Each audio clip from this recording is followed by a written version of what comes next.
Dylan Vlogs. Part 2.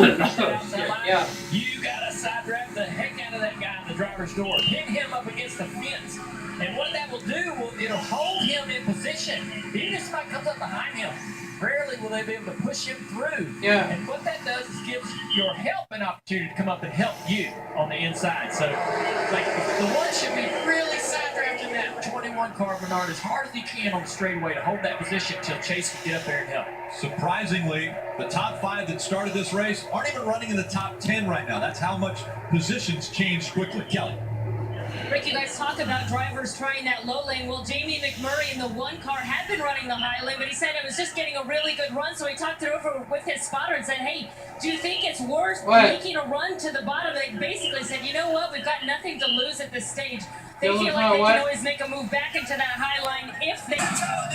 Section 156, row 4. Section 233, row 1. Martin Truex Jr. wins! You get a seat, but we doubt you'll ever use it. Grab your seats at NASCAR. 6 laps remain in stage 1 of the Monster Energy Cup Series Coke Zero Sugar 400.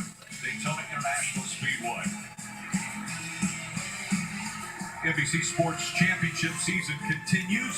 World's best golfer vying for the coveted Claret Jug. You don't want to miss the Open. July 19th through 22nd on Golf Channel and NBC.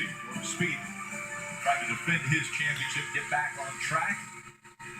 Steven, we're closing in on the end of stage 1. Will someone try some strategy and come to pit road before the end of the stage? You know, it's a great question, Rick. We have seen it at Talladega where cars will peel off right here, take a left, come to pit road with 3 laps to go. The idea is come in, get tires and fuel, knowing the rest of the field will pit at the end of the stage. The concern is lap times here at Daytona, 3 or 4 seconds faster than Talladega. Therefore, your risk of going a lap down is higher. Math says you can pit, but you can have 0 issues, Jeff. A slow pit stop, a mistake by the driver, and you're losing a lap. That's a big risk for anyone in this league pack. Yeah, it is a big risk. But the guy that we've seen been willing to make the risk to try to pick up position so far is that one car, Jamie McMurray. See, Joey Logano, he just jumped down in front. It's fine to go. It's time to start making something happen. The 21 car, Collard, he went with him. On the gunner. Oh, there's a 12 car. There's one. I said 12 car. And look at who's came all the way down to block. Ricky Stenhouse Jr. and Michael McDowell both seeing that happen, and they came to the bottom of the track. We were single file, and in half a lap, now look where we are. We got a race on our hands here, fellas. Coming in. These points are so critical, especially these playoff points, because nobody's getting any this year except the big 3. Now, big block. You're going to see the goal. Ricky Stenhouse Jr. is just block, block, block. It's been easy for him. It's not going to be easy anymore. I think Michael McDowell's also blocking. So Ricky Stenhouse Jr. is staying out in front of Michael McDowell, but McDowell's doing most of the blocking right now. Those guys, I've seen some handling issues off of turn 2. The 22 car, Joe Logano had to back off real hard off of turn 2. Late in the run here, and this bottom work, but these guys have handling issues on corner X. Ty Dillon, he just hung a left trying to get on that bottom. Dillon brothers right now running 2nd and 3rd. Austin Dillon in 2nd. Now Michael McDowell has made that top line move just a bit faster. He moves up to 3rd. Ty Dillon, the bottom line, stalling a bit. And you guys know Ricky Stenhouse Jr. wants to win this stage. They do not have a single stage win this year. 0 playoff points. So even the 1 he would get for sitting up front here is critical to make the playoffs. Man, I'm seeing these guys off turn 2. That bottom group, they're not handling very well down there. It's late. The handling's going to be an issue on long runs tonight. A lot of learning going on as we get closer to the end of this stage. And Michael McDowell down low. It looks like he might lose that top draft. That was just a mental mistake right there, not really paying attention and blocking every single run a guy gets on you. He was pretty committed. He was pretty comfortable that these guys were going to take care of him in that top line. He opened up the door of opportunity. Someone took it. Now it's 3 wide. Ryan Blaney said, I'm not going to follow you. I'm going to go to the inside. And once again, they're diving for positions aggressive. Under 2 laps to go. And how long will it take him to get that position back? You know, you make that move, you open up the door, somebody's going to take it. You have to defend this entire race. Keselowski trying to make something happen on the bottom, but he doesn't have any help. Clint Boyer's back there in the 14. Here comes Joey Logano in the 22. See, I think Stenhouse Jr., I think he's going to have to go to the bottom. If he doesn't, then they can just take a left to get next to him. Enough of them make that effort. That would probably work if he runs the top here in 1 and 2. That's absolutely right. One more time around in stage 1. Ricky Stenhouse Jr. out front. See what he does. Is he going to stay at the top or go to the bottom? Kurt Busch dives down low. He's got to run, see where he goes. A big gap between him and the next car. Probably going to fizzle out on the back straightaway. Let's see if Dylan creates a run and maybe turns left, like you said, Jeff, and tries to take that lead. Kyle Busch. Gets a little bit of quarter panel on the 42 side draft, and he's going to get help from William Byron to the inside. He's got a great run up to Austin Dillon. He goes high. Here comes the 18 of Kyle Busch. Trying to make that high line work. Austin Dillon trying to block. It's not going to work this time, though. Ricky Stenhouse Jr. in the 17 out front. 3 wide as they fight for second at the end of stage 1. Stenhouse Jr. winning that stage. Kyle Busch, what a move he made to move up to second to end stage 1. Kyle Larson, William Byron, Chase Elliott, all the top 5. Points matter.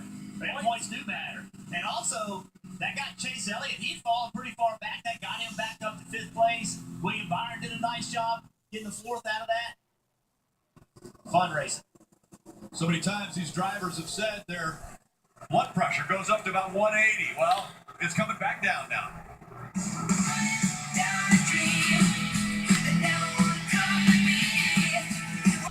And by Credit One Bank, the official credit card of NASCAR.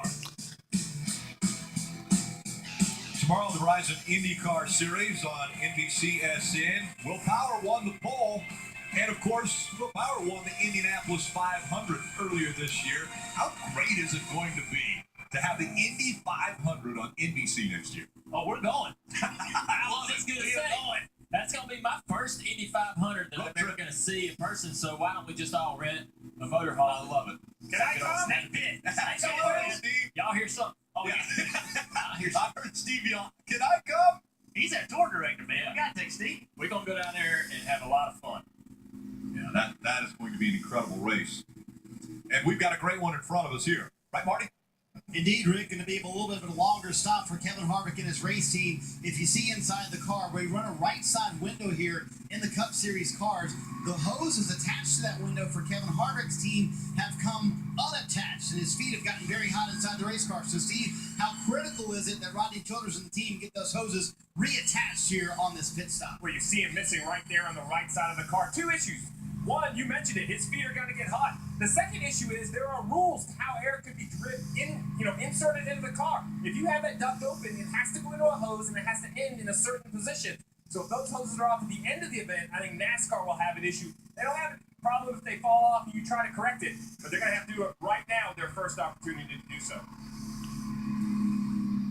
So the field getting ready to come down to pit road for their first stops of the day. We'll go to Dave Burke.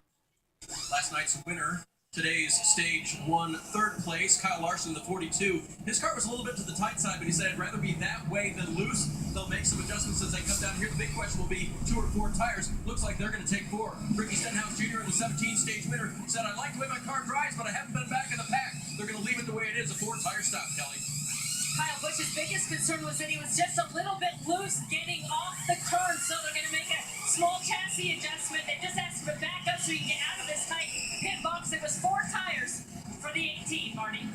Yeah, and Kelly, you see Kevin Harvick's team coming to a stop. Rodney Childers has told Kevin it's going to be a little bit of a longer stop, and Robert Cheddar Smith has gone over the wall to kind of get this done, the car chief for the 4 team, and now you're going to see him go inside that right side window, reattach those hoses to make sure that everything is good. Now, the key here, Steve, obviously, they can't go a lap down, so they've got to put tape around those ducts, make sure those hoses get in correctly. And you see the NASCAR official, you hear Tim Fiedel, the spotter, also telling them where the pace car is and where the field is. So that's critical information, right, Steve? You got to know where they are so you don't lose that lap. Yeah, you cannot lose a lap this early in the race, but it should be a simple fix as long as they take their time. That's what they're doing. You see no panic, great information from the spotter, get it repaired in one shot. Little zip tie there, trying to make sure that's tight. Race off pit road, brought to you by Kroger Click List. Keselowski gaining spots. Blaney, 12 spots gained on pit road. Tim shares his jacket. And Rutledge Wood always finds the most fun in the infield. Rutledge, where are you? Rick, I am inside the infield on top of a custom 6-door truck that my buddy Jake here from Leesburg, Florida built. He's been coming here his whole life, but in this truck with his friends for 18 years. We're up on. Could have been a race winner today. They don't know if they can get fixed what they have going on with the toe. It is towed the wrong way. They may have adjusted it the opposite way that they wanted to. So tough break early. We'll see if he can soldier on now or if he needs to come down for another stop. How unfortunate for that 34 running so well. Keselowski, William Byron making up row 1. Something happened to Ty Dillon. Ty Dillon doesn't get up to speed. He goes all the way down to the apron. He has no fuel pressure in the 13 car. Just came on the radio. Lucky it wasn't a wreck right there. It won't accelerate in the middle of the pack like that. And the pack works their way through 1 and 2 as Ty Dillon will try to limp around in the 13. Keselowski leading the race right now. Remember, he put on 2 tires, Junior. You and I wonder a little bit if that's going to be right for him on a long run. See William Byron right here say he's got a great push by Stenhouse. Oh, what William Byron's going to do in a plate track? What's his move's going to be? Is he going to stay in line? Is he going to be aggressive? First we've seen him in a cup car contending in a plate track. I talked to him this morning. He said he was going to be aggressive. He said he thought that was the only way to run well is go and attack. He's got great company behind him with Stenhouse and Chase Elliott. Those guys are going to push him hard. Give him that opportunity. He won an Xfinity race here last year, so did. Got a great plate racer leading the pack, though. It's going to be hard to break the plane of the bump of that 2 car because he's going to move back and forth, trying to keep that lead and keep the momentum in his car. He's going to get in front of the line that's moving forward so he can get that shove and keep the speed and RPMs up in his car.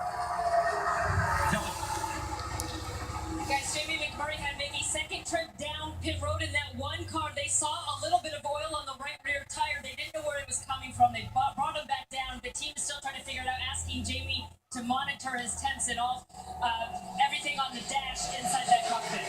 Marty? Kelly, when we saw the race off pit road, we saw that Ryan Blaney was second. Unfortunately, they did not get the 12 car full because we're running these full stages. It has to be completely full of Sunoco fuel. So when they came back down, they put on left side tires. Also back in the spot, Kevin Harvick says he has a vibration. So a lot of cars we're going to keep an eye on in the back of the pack, Rick. Uncontrolled tire for the 70. Around goes the 21. Paul Menard up in the air, but he keeps it down on the wheels.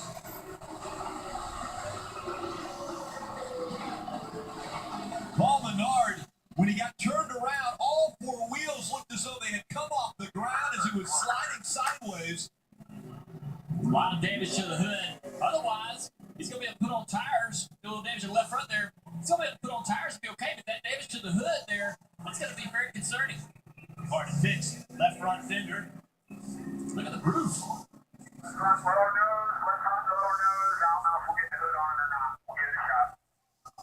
They're talking about what they'll have to do if they want to stay in this race. He was running 15. Take a look at what happens. See him outside line. Looks like he gets turned by the 48 of Jimmy Johnson. Just a little hook there on the left rear quarter panel. Spins down through the grass. They're going to continue to get more aggressive. As we wind into it, we're going to see more accidents, more pushing, more shoving. That's going to get wild. On the 21, Paul Menard. I want to take a couple looks now at what just took place in the Subway Fresh Take. Well, we talked about the intensity picking up. You see Jimmy Johnson behind Paul Menard. Jimmy's kind of in the middle of the racetrack. Right there you see the contact. It's just hard from this view to tell if Paul came down on him or Jimmy moved up into the fence. And if Paul does move down just a little bit, Big hood on a very fast race car. The disadvantage right here is that they aren't going to research. That have a streak of top 10 finishes at Daytona on the restrictor plate tracks. And one of them is Paul Menard. You know who the other one is? A streak of 3 top 10s in a row. Allmendinger. AJ Allmendinger and Paul Menard. Keselowski. William Byron. Keselowski in the 2, Byron in the 24. Coming back into the Geico restart zone. Green flag back in the air.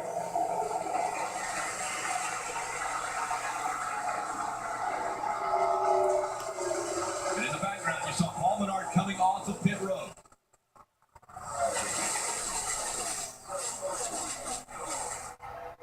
real tight restart here. These guys have lined up tight on the bottom and the top. Hard to tell who's going to prevail here, Jeff. See William Byron lead out this lead for the first time. He's got a great shove. Kurt Busch